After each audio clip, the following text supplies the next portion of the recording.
Rene hate content today. Renesmee? No, Rene. Bella's mom. Oh. This is a Rene hate account.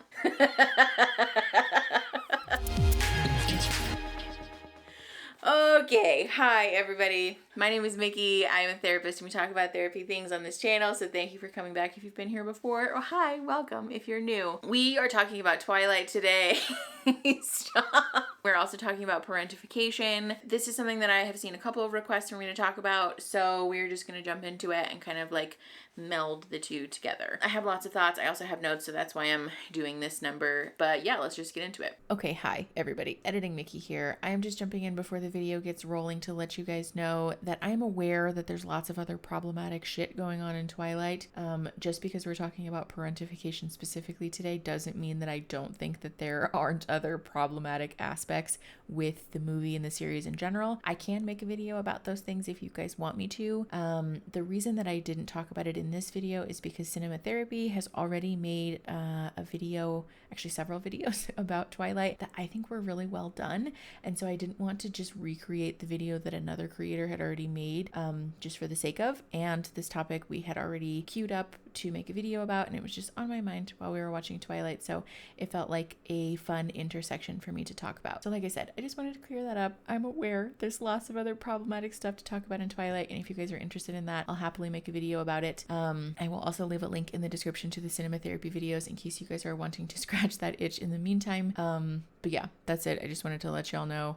Thanks. Okay, bye. The general concept of parentification is essentially when we place children in the role of a parent. It's pretty self-explanatory. This usually refers to giving children responsibilities that are particularly adult-like or parental in nature. This can happen in a number of different ways, and so I kind of want to talk about that a little bit because it can sometimes look like practical responsibilities, like more physical things, but it can also look like more emotional things and be a little bit more abstract in that way, and I think it's important to honor both of those as being equally impactful.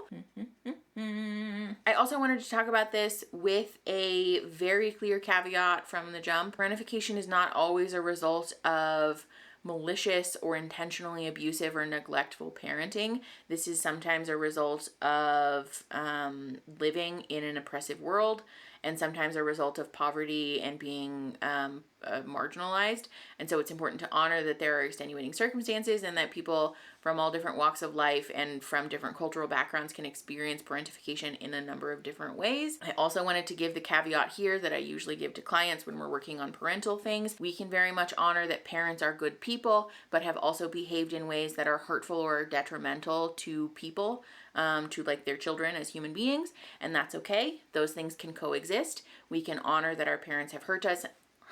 We can honor that our parents have hurt us, but also acknowledge that we still love them and that they're good people and we don't necessarily have to cut them out of our lives. So I want to encourage everyone to embrace the gray area here, because this is not necessarily one of those issues where it's like very clear and cut and dry, and I am very frustrated with this representation of like child abuse and neglect always occurring in this like narcissistic abusive parent type of way. That's not how it looks in real life, and that's usually not reflective of the like real life experiences that people have. So again, grain of salt as always. Let's like just live in the gray area together. I wanted to talk about some examples of parentification just to clarify what I'm talking about. I mentioned before that it can be like sort of physical, practical, but also emotional.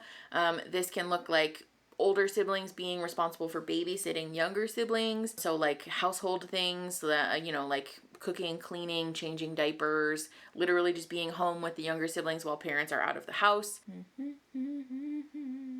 This can also happen when parents are ill or addicts or unwell in some way and children become caregivers for those parents. One of the resources that I will link in the description for this video talks about the impact of parentification on children whose parents have an AIDS diagnosis.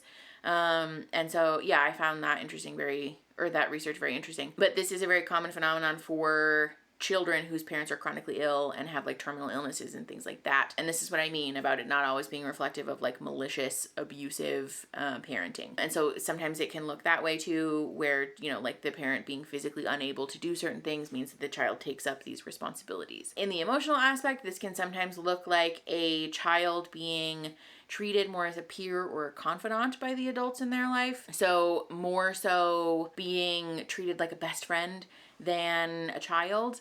But this can also look like children being made to feel responsible for the emotions of the adults. One of the things that seems to come up a lot in this area is when children are sort of told by like mom or dad, like, come here, give me a hug, I've had a bad day, like, you need to make me feel better. Or, you know, like, why would you do that? You always make me feel this way. Or like just sort of creating this environment in which the children feel responsible for the emotional well-being of the parents. And that's backwards. And that's really the thing with parentification that is important to talk about, because that's like the key consistency between all of the like physical and emotional and like more abstract forms of parentification here, is essentially the roles are flipped. There's a boundary crossing and a role reversal that happens where the child is now the adult, and the parent gets to either like wild out and like not really care, or is like unable to be the parent.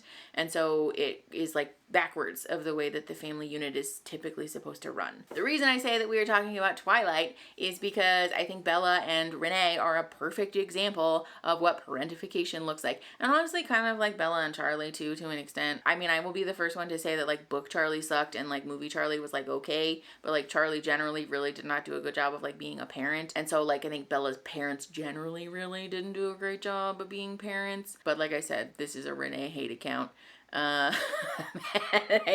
primarily want to focus on what we know about Bella's interaction with her mom, because there was like some, not like explicit, but like specific, there were some really specific examples given by Stephanie Meyer. I can't remember if it was directly in the books or like in an interview later about the parenting that took place there that was just like red flag, back it up, this is like super parentification, especially the like rhetoric around Bella having to move to Forks because her mom wanted to like go on the road with Phil or whatever. That's parentification in and of itself. Bella felt more responsible for the emotion and the well-beings of her mom than she did for her own emotions. That's fucked. That's not the way that children should feel in a parental relationship. Children should never feel like they are responsible for sacrificing their wants and needs to make their parents happy, and that's very much the environment that we saw. We also, I've read or heard some things about how Bella was supposedly responsible for like paying the bills and like managing household affairs. That's also parentification. These are the types of things that constitute this like role reversal, where a child is basically being responsible for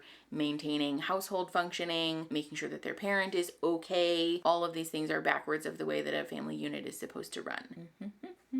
So let's talk about the impact of parentification, because I think that's the key thing to really hone in on here. The primary impact of a child being parentified is usually this presentation of a child who's sort of wise beyond their years, or a child who's like very mature. We've talked about this in one of the TikTok videos before, but this like, you're very mature for your age compliment is not actually a compliment, because usually what you're complimenting is someone having survived trauma. This presentation of children who are very adult-like is typically reflective of a child who is responsible for being adult-like. This has the unfortunate side effect, though, of creating a lot of anxiety and sometimes feelings of depression. We'll put sources in the description, by the way, to talk about this. This is by no means like a one-size-fits-all list of things that can happen. I'm not trying to say that everyone who is parentified will experience all of these things. It's just kind of like a general guideline.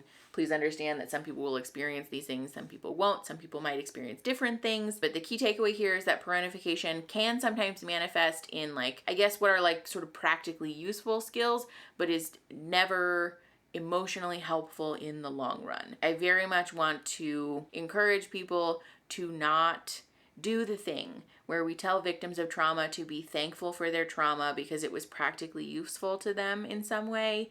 That's not appropriate, and that's not really helpful. And it's very dismissive and invalidating of the emotional pain that comes along with surviving a traumatic experience. And so yes, parentification can create this like affinity for responsibility and financial management and organization. Sure, maybe that's useful, but please don't do the thing where you tell people like, well, at least. That's not the energy that we're looking for here, and it's important to validate that this is a hard thing to survive. This can also manifest in a person developing this role of being the fixer or the helper later on in life, because parentification inherently involves boundary violations and role reversals within the family unit. It can cause a person to feel confused about the role that they play in their adult relationships later in life.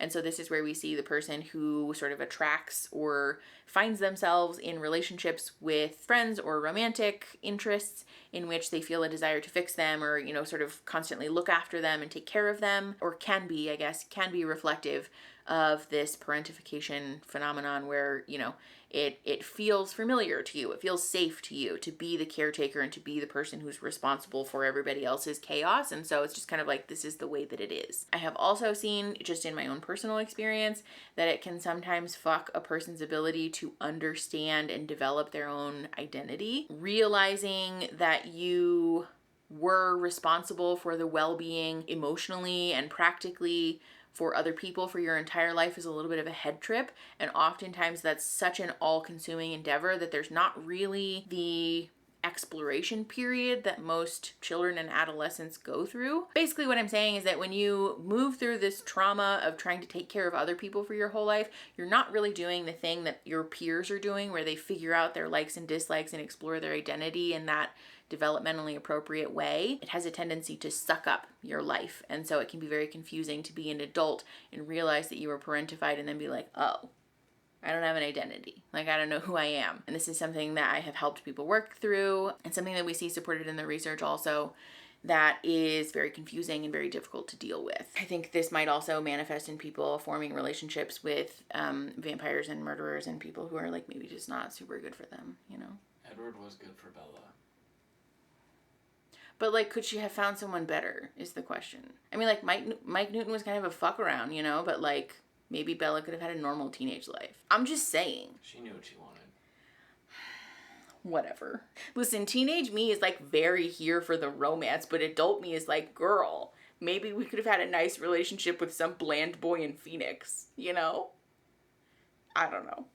I'm just saying. The other thing that I wanted to address here is that if parentification is not identified and talked about, and like healed, especially if we're like normalizing parentification as just like a thing that we do, we can sometimes see this perpetuation of abuse happening intergenerationally. And so this is where we see like generational trauma happening, where like, well, this is how I grew up and I turned out just fine kind of attitude. And so this is why we see like this family trauma history that seems to just kind of continue throughout the generations. And so this is why I think it's really important to talk about and to honor the impact of this, because it is very much not okay. It's not something that children should have to live through, and it's not something that children should have to go through, and it's not something that we should be normalizing or encouraging people to like be thankful for the effects of at all. It is a really difficult thing for people to heal from and to, you know, move past, and it's not something that we, because it can cause this like generational trauma that's very damaging. So yeah, I hope that this was interesting or useful to you guys. I know that this is maybe not the most exciting content, but like I said, I have a hard time turning off my therapist brain sometimes.